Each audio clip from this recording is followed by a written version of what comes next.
मैं आपको एक मजेदार पहेली देती हूँ। सिकाड़ा किस प्रकार की संख्याओं का उपयोग करते हुए अपने जीवन चक्र का समय निकालते हैं?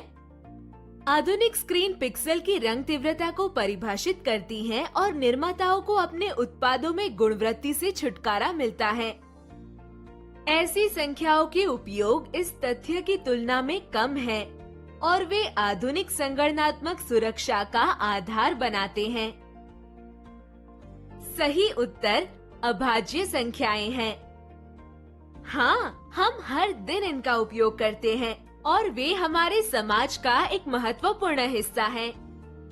यह सब इसलिए है क्योंकि वे ब्रह्मांड के ताने बाने का एक अखंड हिस्सा हैं। यह अभाज्य संख्याओं को बहुत अच्छा बनाती है। अब देखते हैं कि अभाज्य संख्याओं और भाज्य संख्याओं की पहचान कैसे की जाती है। हम प्राकृत संख्याओं के समुच्चय से परिचित हैं। प्राकृत संख्याओं को विषम और सम संख्याओं के रूप में या अभाज्य और भाज्य संख्याओं के रूप में वर्गीकृत किया जाता है। हम अभाज्य और भाज्य संख्याओं के बारे में जानेंगे। एक अभाज्य संख्या या अभाज्य एक प्राकृत संख्या है जिसमें ठीक दो भिन्न प्राकृत संख्या, भाजक एक और स्वयं संख्या होते हैं। परिभाषा के अनुसार 1 न तो अभाज्य संख्या है और न ही भाज्य संख्या, क्योंकि इसके दो अलग अलग गुणनखंड नहीं हैं। अतः 1 एक विशेष संख्या है। अतः 2, 3, 5, 7, 11 और आगे अभाज्य संख्याएं हैं। एक और विशेष संख्या 2 है, जो एकमात्र सम अभाज्य संख्या है। वह संख्या जिसमें 1 के अलावा कोई अन्य गुणनखंड हो, वह संख्या ही भाज्य संख्या कहलाती है। उदाहरण के लिए 4, 6, 8, 9, 10, 12 और आगे भाज्य संख्याएं हैं। आइए अब हम 1 और 100 के बीच की अभाज्य संख्याएं ज्ञात करें।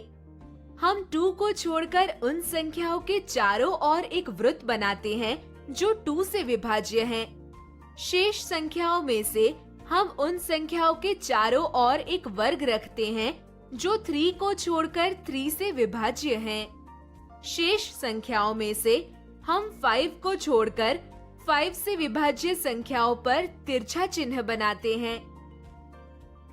अंत में शेष संख्याओं में से 7 को छोड़कर 7 से विभाज्य संख्याओं पर एक तिरछा चिन्ह बनाते हैं। विशेष संख्या 1 पर ध्यान न दें क्योंकि यह न तो अभाज्य और न ही भाज्य है। शेष संख्याएं अर्थात 2, 3, 5, 7, 11, 13, 17 एंड सो ऑन, ये 1 और 100 के बीच की अभाज्य संख्याएं हैं। इस प्रकार यह निर्धारित करने के लिए कि 2 अंकों की संख्या अभाज्य है या भाज्य, हमें यह जांचना होगा कि क्या यह 2, 3, 5 और 7 में से किसी संख्या से विभाज्य है। यदि यह विभाज्य नहीं है तो यह एक अभाज्य संख्या है, अन्यथा यह एक भाज्य संख्या है। उदाहरण के लिए 54 2 से विभाज्य है, इसलिए यह भाज्य है।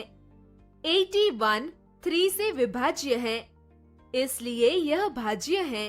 97 2, 3, 5 और 7 से भाज्य नहीं है, इसलिए यह एक अभाज्य संख्या है।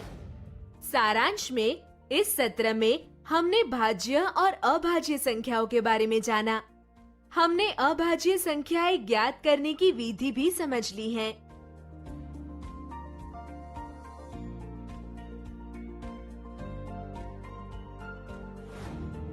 अब हम आसानी से संख्याओं को अभाज्य और भाज्य संख्याओं के रूप में वर्गीकृत कर सकते हैं।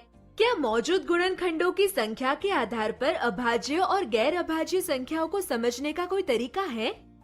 क्या आप जानते हैं सह अभाज्य संख्याएं क्या होती हैं? संख्याओं के बारे में अधिक जानने के लिए हमारे आने वाली वीडियोस देखें।